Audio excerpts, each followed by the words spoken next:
आप देख रहे हैं नोएडा अखबार। मैं हूं विनोद शर्मा। नमस्कार। विनोद शर्मा टॉक शो में आज हम एक ऐसे महत्वपूर्ण मुद्दे पर बात कर रहे हैं जो इस समय भारत की सबसे अहम आवश्यकता है। वह है ऑपरेशन सिंदूर, जिसने भारत की पाकिस्तान के बीच में जो इस समय तनाव चल रहा है और वो तनाव की वजह क्या है और जिस तरह भारत ने आक्रामक रवैया अपनाया इस बार, उस मुद्दे पर हमारे साथ बातचीत करने के लिए एक देश की जानी मानी शख्सियत हमारे साथ हैं। जो उनका परिचय मैं पहले करा दूं। मेरे साथ है डॉक्टर योगेंद्र नारायण जी। मैं उनका स्वागत करता हूं आज के इस कार्यक्रम में। नमस्कार सर। नमस्ते नमस्ते। अ, मेरे जो प्यारे जो दर्शक देख रहे हैं इस कार्यक्रम को, मैं उनका परिचय करा दूं। डॉक्टर योगेंद्र नारायण जी किसी परिचय के मोहताज नहीं है, लेकिन वो भारत सरकार में उस समय रक्षा सचिव थे जब 1999 में कारगिल वार हुआ था। और यही नहीं, उन्होंने एक नए नए प्रयोग किए। जैसे आज आप देख रहे हैं national highway authority of India, उसके पहले संस्थापक चेयरमैन रहे। ग्रेट नोएडा के फाउंडर चेयरमैन रहे। तो जो जो नए नई चीजें स्थापित थी उनमें महत्वपूर्ण योगदान दिया। राज्यसभा के महासचिव रहे।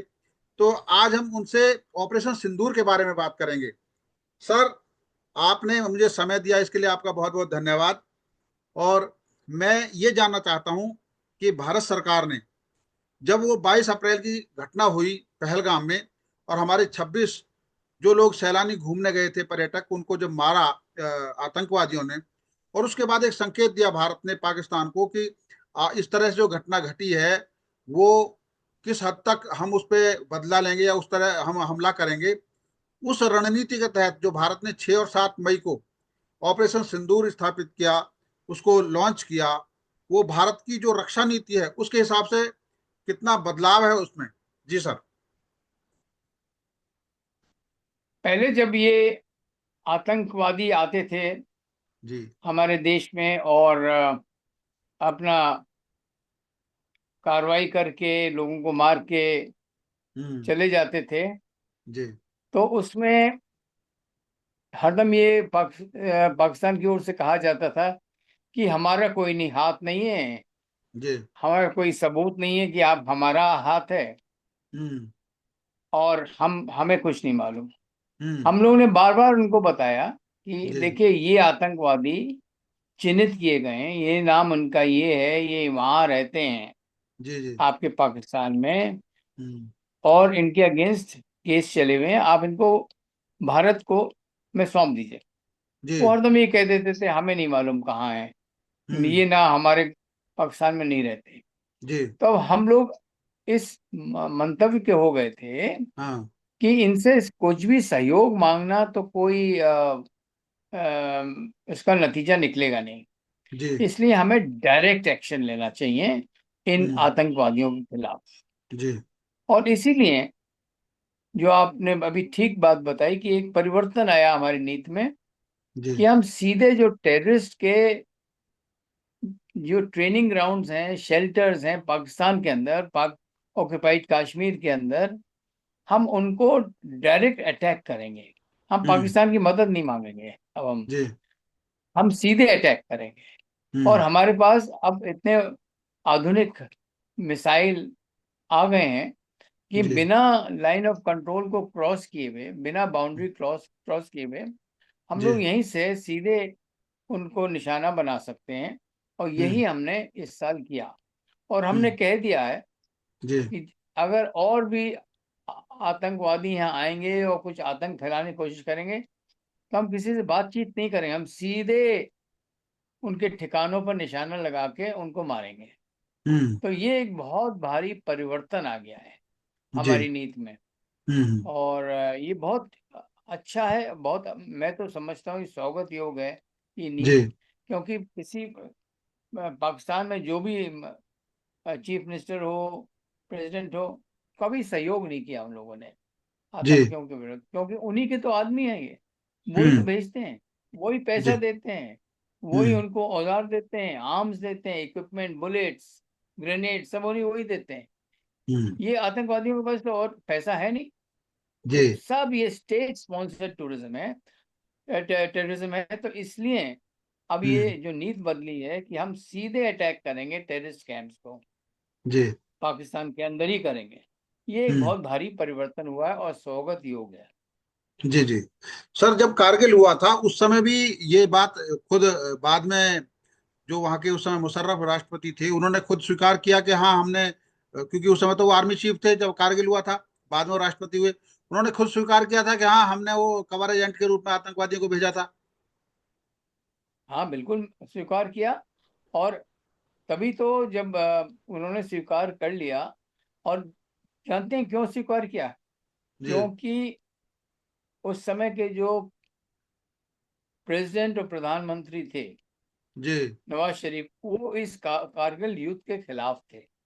अच्छा। और बिना उनकी अनुमति से, बिना उनसे पूछे, बिना उनसे सलाह किए, जनरल मुशर्रफ ने अपने आदमी भेज दिए थे। और हम्म। कारगिल की जो हाइट्स हैं जो इंडियन साइड में थी, इंडिया की तरफ, भारत के लाइन ऑफ जी। कंट्रोल के इधर, उन पर कब्जा कर लिया था। हम्म। तो इसलिए उन्होंने स्वीकार भी किया, और फिर हमारी भारतीय फौजों ने बड़ी हिम्मत से, और हम्म। वहां भी एक बड़े प्रिसाइज लेजर बॉम्बिंग करी। हमारे जी प्रधानमंत्री जी ने, अटल बिहारी वाजपेयी जी ने ये स्पष्ट आदेश दे दिए थे कि जी। बॉर्डर मत क्रॉस करिएगा, हम्म। अपने बॉर्डर के ये अंदर रहिएगा। जी। तो हमारे पास हमारे पायलट्स जो थे, एयरफोर्स पायलट्स, उन्होंने लेजर बॉम्बिंग करी उनके अच्छा। जहां ठिकाने थे कारगिल के ऊपर। तो हम्म। वो प्रिसीशन शूटिंग उसको कहते हैं। वो जी। मिसाइल छोड़े गए और सीधे जहां पर इनके बंकर्स थे पाकिस्तानी के फौजियों के, उन पर हम्म। सीधे गिरे। और हमने वहां भी लाइन ऑफ कंट्रोल क्रॉस नहीं किया था। जी जी। ये हमारी नीति रही है। सर इस बार भारत ने 100 किलोमीटर पाकिस्तान में घुस के वार किया, और जो सबसे पहले, जब भारत की पहली नीति ये थी कि हम केवल आतंकवादी हमलों, क्या आतंकवादी ठिकानों पर हमले करेंगे, हम ना नागरिकों को नुकसान पहुंचाएंगे ना हम किसी सेना को छेड़छाड़ करेंगे। तो वो जो पहले दिन जब 6 7 मई की रात को 9 आतंकवादी ठिकानों को ध्वस्त किया गया था, उसके बाद भारत की रणनीति तो यही थी कि पाकिस्तान किस आधार पर हमला करेगा हमारे ऊपर। तो इसका मतलब यह है कि पाकिस्तान में सेना और आतंकवादियों का एक गठजोड़ आज भी मौजूद है, और मुझे लगता है कि आने वाले दिनों में कहीं जो मौजूदा प्रधानमंत्री उनका तख्ता पलट ना हो जाए। आप बिल्कुल ठीक कह रहे हैं। और देखिए, आप जो कह रहे हैं कि मेल जोल है इनका पाकिस्तान आर्मी ऑफिसर्स का और जी टेररिस्ट का, वो स्पष्ट था कि जो चित्र आए वहां से, फोटोग्राफ्स आई कि जब कोई जो आतंकवादी मर गए थे, जी। उनका जो आप उनका प्रोसेशन, डेथ का प्रोसेशन निकला, जी। उसमें पाकिस्तान के मिलिट्री ऑफिसर्स मौजूद थे। हाँ। इससे और क्या स्पष्ट हो सकता है कि हम्म। पाकिस्तान की पूरी आर्मी उन उन आतंकवादियों के साथ थी।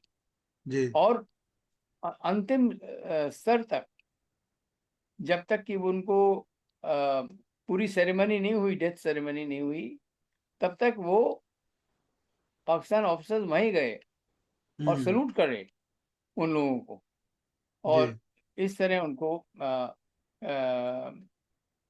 जो एकजुट बन के हम्म। पाकिस्तान आर्मी और आतंकवादी, बड़ा स्पष्ट, इससे और स्पष्ट सबूत नहीं हो सकता है। हम्म। अब सर जो भारत सरकार ने सांसदों को विदेश में भेजा है, अलग अलग देशों में, वो पाकिस्तान का चिट्ठा खोलने के लिए जो भेजा है, उस रणनीति का आप किस तरीके से आकलन करेंगे? ये बहुत अच्छी नीति है। जी बिकॉज अभी तक हम लोग पाकिस्तान को धमकाते थे या उनको कहते थे कि हम यूनाइटेड नेशंस में ले जाएंगे ये सब। अब हम लोग एक जैसे डायरेक्ट डिप्लोमेटिक अटैक कर रहे हैं उनके ऊपर, हम्म। डायरेक्ट। और ये बहुत अच्छी रणनीति बनाई है कि हर एक डेलीगेशन में सभी पॉलिटिकल पार्टीज के और सभी कम्युनिटीज के जी। सदस्य हैं, हम्म। जो कि हमारे देश का जो एक केस है, जो आर्ग्यूमेंट्स हैं, जो जी। तर्क है, उसको हम हम्म। अच्छी तरह प्रस्तुत करेंगे। हम्म। तो ये एक बहुत ही अच्छी रणनीति वर्तमान सरकार ने निकाली है। जी। और मुझे जरूर ये विश्वास है, ये अवश्य विश्वास है कि इसका नतीजा अच्छा ही होगा। क्योंकि हम्म। जब दूसरे देशों को पूरी बात मालूम हो जाएगी, और पूरी एक खुला हम्म खुले वातावरण में सब हम्म उनको समझा के, नक्शे दिखाकर सब हम लोग बता पाएंगे, डॉक्यूमेंट्स दिखाएंगे उनको। तो उसका एक दूसरा असर होता है बनस्पत की, सिर्फ हम लोग हम्म डिप्लोमेटिकली बातचीत करें। तो ये जो डायरेक्ट पॉलिटिकल डेलीगेशंस बनाए गए हैं और डिप्लोमेटिक फ्रंट में एक हम्म नई रणनीति अपनाई है, ये इसके बहुत अच्छे नतीजे निकलेंगे, मुझे पूरा विश्वास है। जी जी। सर, जो ऑपरेशन सिंदूर का जो 3 चरण हुए, पहला चरण में हमने उनके आतंकवादी ठिकानों को ध्वस्त किया। उसके बदले में पाकिस्तान ने हमारे, चाहे वो पूंछ में गुरुद्वारे पे किया या भुज तक हमला किया, उसके बाद पाकिस्तान ने हमारे मतलब उस पर हमला किया। लेकिन जब दिखा कि वो हमारे नागरिकों पर हमला कर रहा पाकिस्तान, तब भारत ने उनके 12 एयरबेस पे हमला किया, खासतौर पर ऐसे जो जहाँ पे परमाणु वगैरह भी इनके रखे हुए थे। तो ये अचानक जो घटनाक्रम इसका हुआ, युद्ध विराम वाला, ये सर सीज फायर का, ये अचानक जो हुआ है, उसमें रणनीतिक रूप से भारत की क्योंकि भारत ने अपना जो टारगेट था वो पूरा करना था, भारत ने पूरा कर दिया। उसके बाद भारत को तो कोई गुंजाइश थी नहीं आगे कहीं कुछ करने की। बिल्कुल ठीक कह रहे हैं आप, जी इसीलिए सीज फायर एक्सेप्ट भी किया हम लोगों ने। जी क्योंकि जो हम चाहते थे, जो हमारा लक्ष्य था, जो जी हमारा उद्देश्य था जी। इनके ठिकानों पर आक्रमण करने का, ध्वस्त करने का, वो हमारा पूरा हो चुका था। हम्म तो हम ये तो नहीं चाहते थे कि पाकिस्तान के अंदर घुस के उनसे लड़ाई करें और कब्जा करें पाकिस्तान पर। हाँ। ये उद्देश्य कभी नहीं था हमारा। जी। हमारा उद्देश्य सिर्फ ये था कि जो आतंकवादी हैं, आतंक के वो जो जहाँ निशान हम लोगों ने ठिकाने देखे, उनको हम्म। ध्वस्त किया जाए। और जी। वो हम लोग पूरा कर चुके थे। जब पाकिस्तान ने हम लोगों के ऊपर प्रयास किया हम्म। अटैक करने का, तो हम लोगों ने उनकी जो एयरफील्ड्स थी, जो मेजर एयरफील्ड्स थी, जी जी जी। प्रमुख एयरफील्ड, उनको निशाना बनाया जिससे कि उनके प्लेन उड़ ही ना पाए। हम्म और यही हुआ कि हम लोगों ने जो उनके रनवेज थे, हम्म। मेजर एयरपोर्ट्स के, जी। जहाँ पर एयरफोर्स प्लेन इनके स्टेशन थे, उनको हम्म डिस्ट्रॉय किया, जिससे हम्म कि वो निकल ही नहीं पाए अपने हम्म। उससे, जी। एयरपोर्ट से। तो ये भी एक नई रणनीति अपनाई थी हमारी मिलिट्री ने, और बड़ी हम्म सक्सेसफुली ये अडॉप्ट हुई और कार्यान्वयन हुआ जो इस योजना का। हम्म। सर, सबसे बड़ी बात यह है, 99 में जब कारगिल हो रहा था, उससे पहले जो अटल जी ने एक वो पोखरण में किया था परमाणु विस्फोट, उस समय अमेरिका नाराज हाँ भी हो गया था कि कैसे कर दिया, और उन्होंने प्रतिबंध भी लगा दिए थे उस समय भारत पे। तो वो भी ऐसी परिस्थिति थी जब भारत ने अपनी शक्ति का परीक्षण किया और उसका आकलन या उसका ताकत का पूरा अंदाजा दुनिया को दिखाया। तो उसे करने से पहले कई बार रणनीति बनी होगी उस समय, आप क्योंकि बहुत महत्वपूर्ण भूमिका में थे। तो सर, ये जो भूमिका इस बार भी दिखाई गई है ऐसी ही, भारत की ताकत पूरी दुनिया को, ये इनमें हमारे हथियारों का भी एक तरीके से पता चल गया कि हम कितनी पैठ है हमारी, और जो विस्तार हो रहा है उसका भी काफी कुछ अंदाजा भारत को अपनी ताकत का हो गया। जी हाँ, बिल्कुल आप ठीक कह रहे हैं। पर देखिए, अब ये जो लड़ाई छिड़ी 4 दिन में, जी इसमें जो चाइना है, जी चाइना की सरकार पाकिस्तान को जी। मदद करके ये पता लगाएगी कि जो औजार, जो हाँ। मिसाइल्स हम्म भारत ने इस्तेमाल किए इसमें, इस हम्म। 4 दिन के युग में, जी उनको कैसे हम रोकें, उनको जी। कैसे हम मिटाएं। हम्म तो ये डिपेंड करता है हमारे साइंटिस्ट के ऊपर, डिफेंस रिसर्च हम्म। साइंटिस्ट पर, जी। हमारी एयरफोर्स के पायलट्स के ऊपर, कि हम्म। एक जो हमारे पास आधुनिक वेपन्स थे उनका इस्तेमाल हम कर चुके हैं। अब जी। हमें और आधुनिक वेपन्स का पता लगाना हाँ। पड़ेगा। क्योंकि अब हम्म। चाइना को, पाकिस्तान को भी मालूम हो गया कि हमारे कौन से मॉडर्न वेपन्स हैं। जी। तो एक तरह से जो हम लोग अभी तक कभी दर्शाया नहीं था हम लोगों ने क्या क्या चीजें हैं। हाँ हाँ। अब जैसे ये ब्रह्मोस मिसाइल कभी पहली बार इस्तेमाल हुआ है ये। जी। पहले ब्रह्मोस मिसाइल कभी इस्तेमाल नहीं हुई। हाँ। डली थी, हमारे स्टॉक्स में थी, हमें हम लोगों ने रशिया किससे मिलकर बनाई थी। और ये जी। बड़ी पावरफुल मिसाइल है, सबसे कहते हैं सबसे हम्म। पावरफुल, दुनिया में सबसे शक्तिशाली हम्म। ये मिसाइल है, ब्रह्मोस। जी। तो पर अब पाकिस्तान को और चाइना को भी मालूम हो गया कि इंडिया के पास क्या क्या मिसाइल्स हैं। तो अब हमें हम्म। अगली बार युद्ध में अगर हम जाएंगे या आतंकवादियों को मिटाने का प्रयास करेंगे, तो हमें कोई नए तरह के मिसाइल्स हमें देखने पड़ेंगे। और ये भी देखिए, बड़ी दिलचस्प बात है कि पहली बार जी। ड्रोन्स का इस्तेमाल हुआ। हाँ। ड्रोन्स कभी पहले युद्ध में नहीं आए थे। हम्म। और हमारे यहाँ तो अब ये डोमेस्टिक प्रोडक्शन शुरू हो गया ड्रोन्स का, जगह जगह अब ड्रोन्स बनने लगे हैं। जी। जी। प्राइवेट सेक्टर बहुत अच्छी तरह बना रहा है ड्रोन्स। हम्म। पर पाकिस्तान को टर्की ने दे दिए ड्रोन्स, हम्म। पाकिस्तान को चाइना ने दे दिए ड्रोन्स। तो हम्म। हमें भी अब ये देखना है कि जो ड्रोन्स उन्होंने इस्तेमाल किए, उसको उसको काउंटर करने के लिए हम क्या काउंटर ड्रोन्स बना सकें। तो ये हम्म। दोनों तरफ का एक तरह से एक्सपोजर हो गया है हमारे वेपन्स का, उनके भी हमारे भी। तो अब हमें और आगे जी। कुछ सोचना पड़ेगा कि नई तकनीकें क्या लगाई जाएं अगली बार अगर युद्ध होता है, या चाहे छुटपुट बातें लड़ाइयाँ होती हैं। तो ये बहुत आवश्यक हो गया है, क्योंकि how to modernize are already modernized armory. Hmm. तो और पाकिस्तान को तो चाइना खुद ही मदद कर रहा है, जी। टर्की मदद कर रहा है। हम्म। और चाइना के पास काफी टेक्नोलॉजिकल प्रोग्रेस है, हम्म। बहुत स्ट्रेंथ है उसकी आ, आ, ये सब वेपन्स बनाने में। और वो पूरी मदद कर रहा है पाकिस्तान की।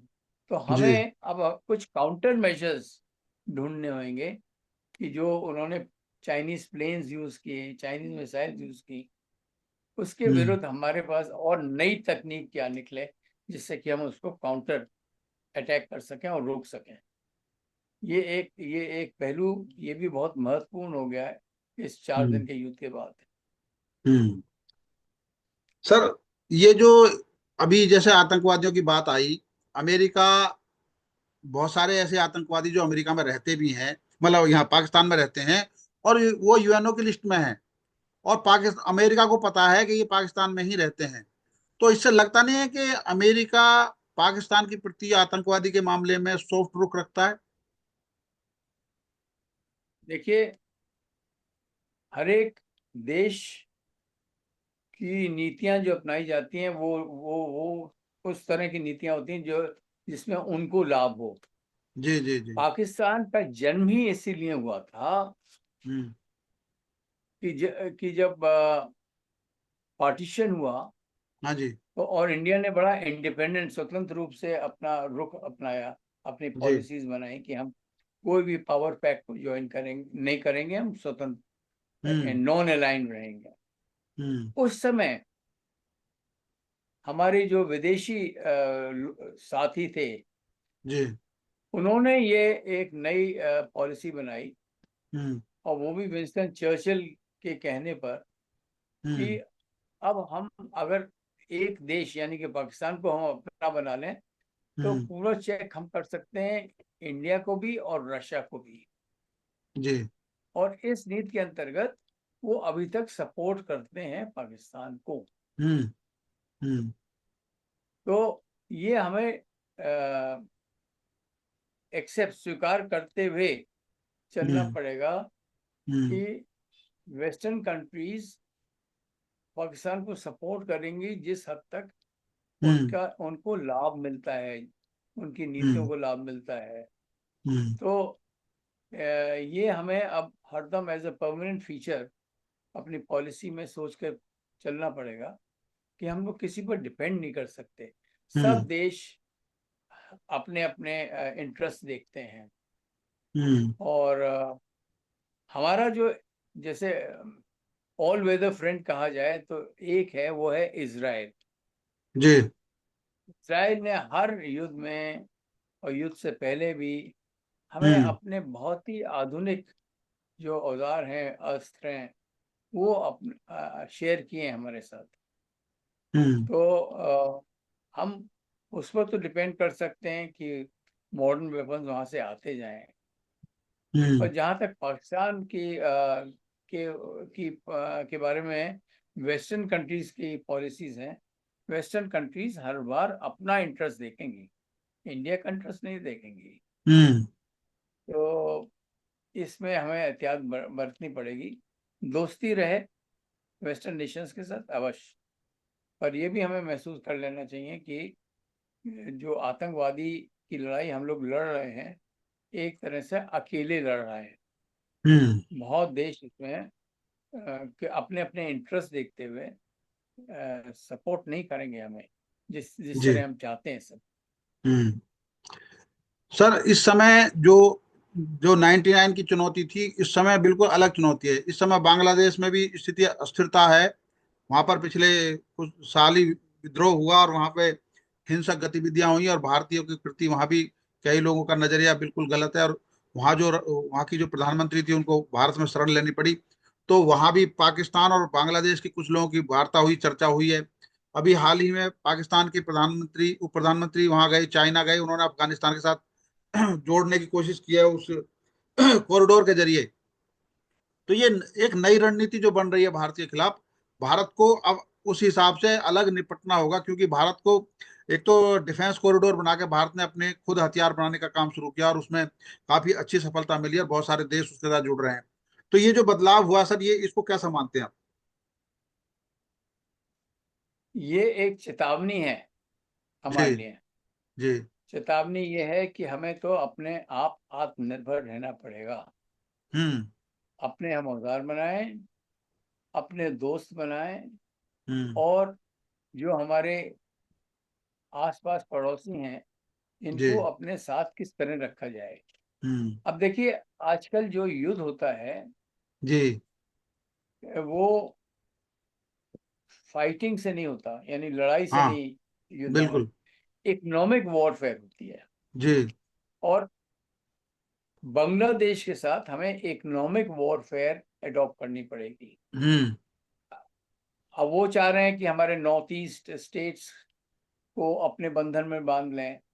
हम्म। हमें हमने अभी इनके जो रेडीमेड गारमेंट्स का एक्सपोर्ट होता है जी। हमारे दो पोर्ट्स के थ्रू, उनको हम्म। उन पर हमने कुछ प्रतिबंध लगाए हैं।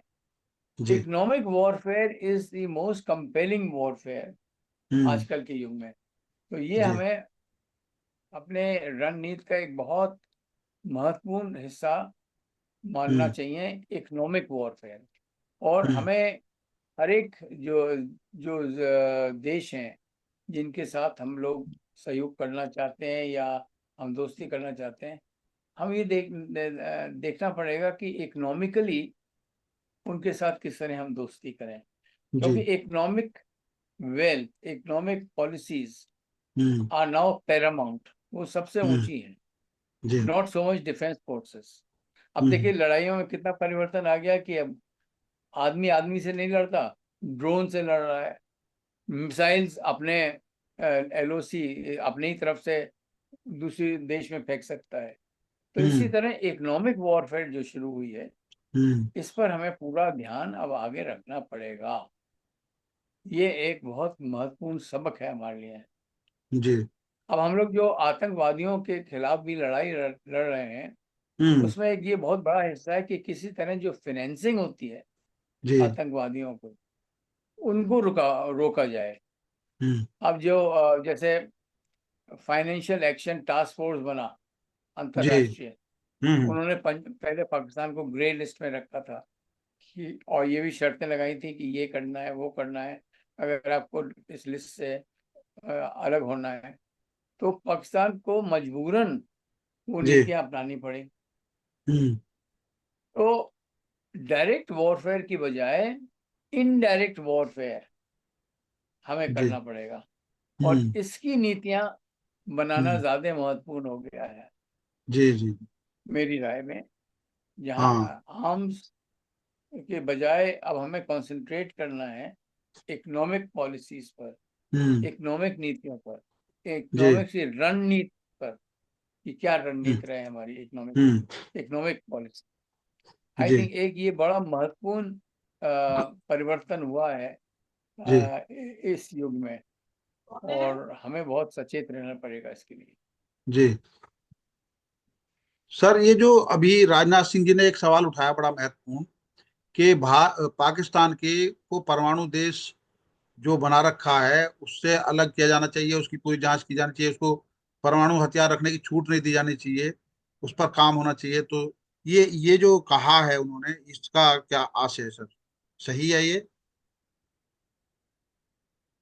देखिए, ऐसा है कि जो एक है इंटरनेशनल एटॉमिक एनर्जी कमीशन, जी एक है जी जी। ये परमाणु जहाँ भी एटम हम्म। रॉकेट्स बनते हैं, मिसाइल्स बनती हैं, उस पर जी निगरानी रखता है। जी। और निगरानी इस तरह रखता है कि जो यूरेनियम ज़रूरत पड़ती है इनको हम्म। मिसाइल्स को एटॉमिक वेपन्स के रूप में, हाइड्रोजन बॉम्ब्स के रूप में देखने के लिए, जी। उस पर प्रतिबंध लगाएं। हम्म। तो जो राजनाथ सिंह जी ने कहा है वो सही है कि उस पर कंट्रोल रखना चाहिए, क्योंकि हर बार अभी तक पाकिस्तान ये कह जाता था कि अगर बहुत लड़ाई हुई तो हम अपने हम्म। परमाणु अस्त्र का इस्तेमाल हाँ। करेंगे। हम्म। इस पर प्रतिबंध करना बहुत आवश्यक हो गया है, उसको कंट्रोल करना बहुत आवश्यक हो गया है। हम्म। तो ये जो राजनाथ सिंह जी ने कहा, आई फुल्ली सपोर्ट इट। अब ये जी। देखना है कि जो हमारे सिक्योरिटी काउंसिल के मेंबर्स हैं उनका क्या रुख है, हम्म। क्योंकि प्रतिबंध कोई एक देश दूसरे देश पर तो लगा नहीं सकता। यूनाइटेड हम्म। नेशन लगा सकता है, सिक्योरिटी काउंसिल लगा सकती है। हम्म। तो सिक्योरिटी काउंसिल में हमें एक रणनीति अपनानी पड़ेगी जिससे कि जी। ये एटॉमिक वेपन्स उनके कंट्रोल में रहे, उनका हम्म। इस्तेमाल उनके कंट्रोल में रहे। हम्म। तो ये एक भविष्य जो नीति है उस पर हम्म। विचार करना आवश्यक है। हम्म। प्रतिबंध लगाना और कंट्रोल करना, हम्म। विशेषतौर ऐसे देश जैसे पाकिस्तान है, हम्म। वो बहुत जरूरी हो गया है। हम्म। बिल्कुल सही कहा सर। एक चीज और बड़ी महत्वपूर्ण है कि इस समय पाकिस्तान में जो आतंकवादी हैं, और हमारी हमारी जो घटना हुई थी हमारे देश में, उन घटनाओं के जो वांटेड हैं वो अभी भी पाकिस्तान में रहते हैं। और ये हाँ जानकारी हाँ सबको है, पूरी दुनिया को पता है। अब भारत ने ये नई डिमांड की है कि उन्हें हमें सौंपा जाए, और हाँ पाकिस्तान कहता है वो हमारे यहाँ है नहीं। अभी मैं कुछ दिन पहले कह रहा था कि सुन रहा था किसी जो तार का एक स्टेटमेंट, जिसमें वो ये कह रहे हैं कि हमारे यहाँ जो पहले करते थे वो अब नहीं करते, रहते हैं लेकिन अब नहीं करते, पहले जरूर करते थे इस तरह की बातें। लेकिन वो पहले रूस के सहयोगी थे, अमेरिका के सहयोगी थे, इस तरह की बातें करते हैं। पहले उनको वो करते थे, वो बेदाग हो गए, हम दागी हो गए क्योंकि हमारे यहाँ रहते हैं वो। तो इस तरह की जो बातें करते हैं, तो जब वो वहां रहते हैं तो पाकिस्तान स्वीकार क्यों नहीं करता कि हाँ हम आपके दोषी हैं और हम इन्हें आपको सौंप रहे हैं? देखिए, पाकिस्तान क्यों स्वीकार करेगा? जी। वो तो उन्हीं को फाइनेंसिंग करते हैं, उन्हीं की सपोर्ट लेते हैं इंडिया पर अटैक करने की। हम्म। वो तो पूरा प्रोटेक्शन देंगे आतंकवादियों को, पूरा हम्म। प्रोटेक्शन देंगे, जी। उनको छिपा के रखेंगे। देखिए, हम्म। सबसे मेन एक केस जो हुआ था उसामा बिन लादेन का, जी जी जी। कि इतने बड़े मिलिट्री स्टेशन एबोटाबाद हम्म। में उसामा रहता था, जी। सालों रहा। पाकिस्तान हरदम कहता रहा कि हमारे देश के अंदर नहीं है। हम्म। फिर वो तो अमेरिकन ने अपने टेक्नोलॉजी के थ्रू ये पता लगाया, अपने इंटेलिजेंस के थ्रू पता लगाया कि वो तो वहां रह रहा है, हम्म। एबोटाबाद में। और उन्होंने फिर डायरेक्टली बिना पाकिस्तान को बताए अपने प्लेन ले गए, अपनी सील्स ले गए जो फोर्सेस हैं, और वहां से उसको मार के उठा के बॉडी ले आए। हाँ। तो पाकिस्तान तो कभी इनको आतंकवादियों के खिलाफ कोई एक्शन नहीं लेगा। हम्म। हम तो सिर्फ इतना ही कर सकते हैं कि जो इनको जो फाइनेंसिंग हो रही है जी इन जी। आतंकवादियों को, हम्म। उनको कैसे रोका जाए। अब हम्म। जो आईएमएफ का लोन अभी स्वीकृत हुआ है पाकिस्तान के लिए, जी जी जी। उसमें फिर हम लोगों ने कहा कि आप तो लोन देते जा रहे हैं और वो तो आतंकवादियों को पैसा बांट देते हैं हम्म।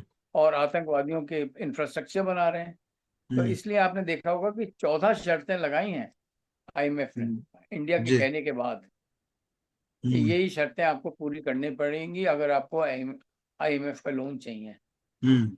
तो पहचान तो हो गई है पाकिस्तान की एज अ टेररिस्ट हम्म।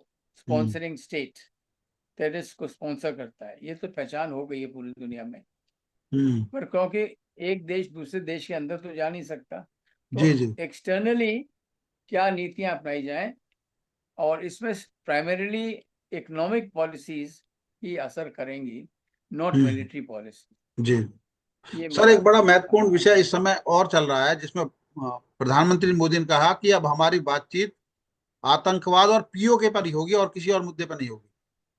हाँ ठीक है। आतंकवाद और पीओके। तो पीओके पे जो हाँ बात होनी है सर, वो सार्थकता कितनी, मतलब वो है, क्योंकि वो हमारे देश का हिस्सा तो है ही। हाँ, हमारा तो हिस्सा है। और जम्मू कश्मीर असेंबली में उनके लिए सीट्स भी हम लोगों हाँ। ने रोक रखी हैं, 14 सीट्स या 12 सीट्स हैं जो जी। भरी नहीं जाती, वो हम्म। पाक ऑक्यूपाइड कश्मीर की हैं। जी। तो ये प्रयास तो हम लोग करते रहेंगे, और यही कोशिश करेंगे कि हम कन्विंस करें पूरी दुनिया को कि हम्म। ये जो है पाक ऑक्यूपाइड कश्मीर कश्मीर का हिस्सा है। और जब कश्मीर ने हमारे साथ हमारे साथ जुड़ी, एक्सेशन ट्रीटी हुई, तो पूरे ही कश्मीर के लिए हुई थी एक्सेशन ट्रीटी, हम्म। ना कि सिर्फ श्रीनगर और जम्मू की। हम्म। अब ये यहाँ फिर वो बिग पावर्स पॉलिसी आ जाती है, जो बड़े देश हैं उनकी नीतियां क्या हो, क्या हम्म। अगर वो पाकिस्तान को सपोर्ट करेंगी तो इंडिया को और आगे इनको एनकरेज करना कि ऐसी हम्म। पॉलिसी अपनाइए, या आप जी। पाकिस्तान से कहिए कि वापस करें। उनमें सफलता तभी मिलेगी जब जो बड़ी बड़े देश हैं वो हम्म। हमें सपोर्ट करें, सहयोग दें। हम्म। अदरवाइज ये चलती रहेगी, बातचीत और मांग चलती रहेगी। हम्म। इस समय सर हम देख रहे हैं अफगानिस्तान का रोल बदला हुआ है। अफगानिस्तान का जो रणनीति है वो भारत के पक्ष में है, काफी दिनों से हम ये देख रहे हैं। ये कैसे संभव हुआ? असली में जो पाकिस्तान का ये कहना है कि जो पाकिस्तान के तालिबान वहाँ वो भी आतंकवादी हैं, हम्म। वो अफगानिस्तान से भेजे गए हैं। हम्म। पाकिस्तान का ये इल्जाम है जी जी। कि जो अफगानिस्तान के तालिबान है वो घुस के पाकिस्तान में हाँ। आतंकवादी एक्टिविटीज कर रहे हैं। हम्म। और बॉर्डर पर अफगानिस्तान और पाकिस्तान में बहुत झगड़े हैं। हम्म। और तो और तालिबान जो है, अफगानिस्तान का तालिबान, वो बहुत खिलाफ है जी। पाकिस्तान के इस समय। हम्म। तो हम लोग ने अब ये रणनीति अपनाई है कि हम्म। अपने हमने जॉइंट सेक्रेटरी लेवल ऑफिसर्स को, जो एक्सटर्नल फॉरेन अफेयर्स के जॉइंट सेक्रेटरी हैं, उनको हम बीच बीच में भेजते रहते हैं। हम्म। हम लोगों ने अफगानिस्तान में पहले बहुत इंफ्रास्ट्रक्चर बनाया था, उनके पार्लियामेंट के लिए बनाया, हम्म। उनके जो कैनाल्स हैं, इरिगेशन कैनाल्स हैं, सड़कें हैं, वो हम्म। बनाई। बीच हम्म। में जब तालिबान आ गए तो उन्होंने बंद करवा दिया, पर अब हम्म। फिर उनको ज़रूरत पड़ रही है। और हम्म। इंडिया, क्योंकि आर्थिक स्थिति मजबूत है इंडिया की, तो हम्म। हम लोग फिर ये प्रयास कर रहे हैं कि वहाँ जाएं और हम्म। आर्थिक मदद करें। इसी हम्म। तरह जो हम लोगों ने चाहबार पोर्ट बनाया है, हम्म। आपको मालूम होगा ईरान के क्षेत्र में जी। एक हम लोगों ने चाहबार पोर्ट बनाया है, नया जी। बिल्कुल पोर्ट हाँ। है। अब हम, क्योंकि पाकिस्तान तो के थ्रू तो हमारे गुड्स जा नहीं सकते, तो जी। हम लोग वहाँ पहले वहाँ पोर्ट भेजते हैं, फिर अगर अफगानिस्तान को भेजना है तो वहीं से भेज देते हैं, या हम्म। मिडल ईस्ट में कुछ सामान भेजना है तो उस पोर्ट में अनलोड करके वहाँ से भेज देते हैं। हम्म। तो ये भी बड़े फायदेमंद हो गया अफगानिस्तान के लिए। जी। तो अफगानिस्तान और इंडिया तो और पास पास होते जा रहे हैं, और हमें प्रोत्साहित करना पड़े चाहिए इन हम्म। ये अफगानिस्तान और इंडिया जितने साथ हो सके अच्छा है, हम्म। उससे पाकिस्तान भी कंट्रोल में रहेगा। हम्म। सर, एक बड़ा महत्वपूर्ण सवाल है कि भारत की नीति और पाकिस्तान की नीति में जो बुनियादी फर्क है वो ये है कि पाकिस्तान की राजनेता, यानी प्राइम मिनिस्टर हो, राष्ट्रपति हो या रक्षा मंत्री हो, उनकी कोई वैल्यू नहीं है। अगर वो कोई कमिटमेंट भारत के साथ करते भी हैं तो जरूरी नहीं है कि सेना उसे माने। और सेना अगर सेना के साथ कमिटमेंट करती है तो शायद माना, जैसे अभी सीज फायर में माना गया है। तो ये एक, अगर भारत सरकार बातचीत भी करे तो किससे करे, क्योंकि कोई बातचीत वहां, उनकी बात कोई सुनने वाला है ही नहीं। पहले भी कई बार ऐसा हुआ कि प्रधानमंत्री ने कुछ कहा और आर्मी ने उसका विरोध किया। तो वहां तो स्थिरता है, राजनीतिक कोई महत्व वैल्यू है ही नहीं। वो हम लोग समझ चुके हैं जी कि जो इनके सिविलियन लीडर्स हैं पाकिस्तान के, जी प्रेसिडेंट हो या प्राइम मिनिस्टर है, जी वो बिना अपनी सेना की अनुमति से के बिना जी कोई जी। नीतियां अपना ही नहीं सकते, बदल ही नहीं सकते। अब आपने हम्म, देखा होगा जो अभी अमेरिका ने जी जो बातचीत की, तो सीधे मिलिट्री ऑफिसर से बात की उन्होंने, हाँ। युद्ध विराम की। जी जी। उन्होंने प्राइम मिनिस्टर या प्रेसिडेंट से बात नहीं करी, हम्म सीधे मिलिट्री ऑफिसर से बात की। और हम्म उन्हीं के मिलिट्री ऑफिसर्स पाकिस्तान के डीजीएमओ ने फिर हमारे डीजीएमओ से बात की। हम्म। तो ये तो स्पष्ट है पाकिस्तान में, जैसे कि बर्मा में भी है। जी। बर्मा ने भी आर्मी का जो रूल हो गया है, तो हम्म। वही चाहे एक आपके प्रजातांत्रिक नेता हैं, जी बर्मा में भी हैं, उनको नजरबंद कर रखा है। जी जी यहाँ पाकिस्तान में नजरबंद तो नहीं किया, पर बिना सेना की अनुमति से कोई नीति, नई नीति नहीं अपना सकते आप। तो ये जी। हम पहचानते हैं, जानते हैं हम लोग। हम्म। और इसके बावजूद हम लोग कोशिश करते हैं कि हम लोग सिविलियन से ही बात करें, पर कभी कभी ये होता है कि आर्मी से भी बात करनी पड़ती है। वो हमारे जी एम्बेसडर हैं, वो करते रहते हैं जो भी करना हो। तो हम लोग को तो सीधे वैसे सिविलियन टॉक्स होती हैं हमारी, आर्मी से नहीं जी होती। जी हम लोग चाहते हैं कि जो प्रजातंत्र का रूप है जैसे भारत में है, वैसे ही पाकिस्तान में बना रहे। जी पर मजबूरियां हैं, हर एक देश की मजबूरियां। अगर पाकिस्तान आर्मी ज्यादा पावरफुल हो गई है जी तो कहना ही पड़ेगा। जी। तो आज ये हमारी चर्चा ऑपरेशन सिंदूर पर रही, और डॉक्टर योगेंद्र नारायण जी ने बहुत महत्वपूर्ण बिंदुओं पर हमारे साथ चर्चा की, और हमारे दर्शकों को बताया कि किस तरह ऑपरेशन सिंदूर में हमारी रक्षा नीति बदली है, हमारा आक्रामक रुख शुरू हुआ है, और आने वाले दिनों में आतंकवाद से निपटने की यही कारगर नीति है। आपने सर हमें समय दिया इस कार्यक्रम के लिए, आपका बहुत बहुत धन्यवाद सर। नमस्कार। नमस्ते। नमस्कार सर।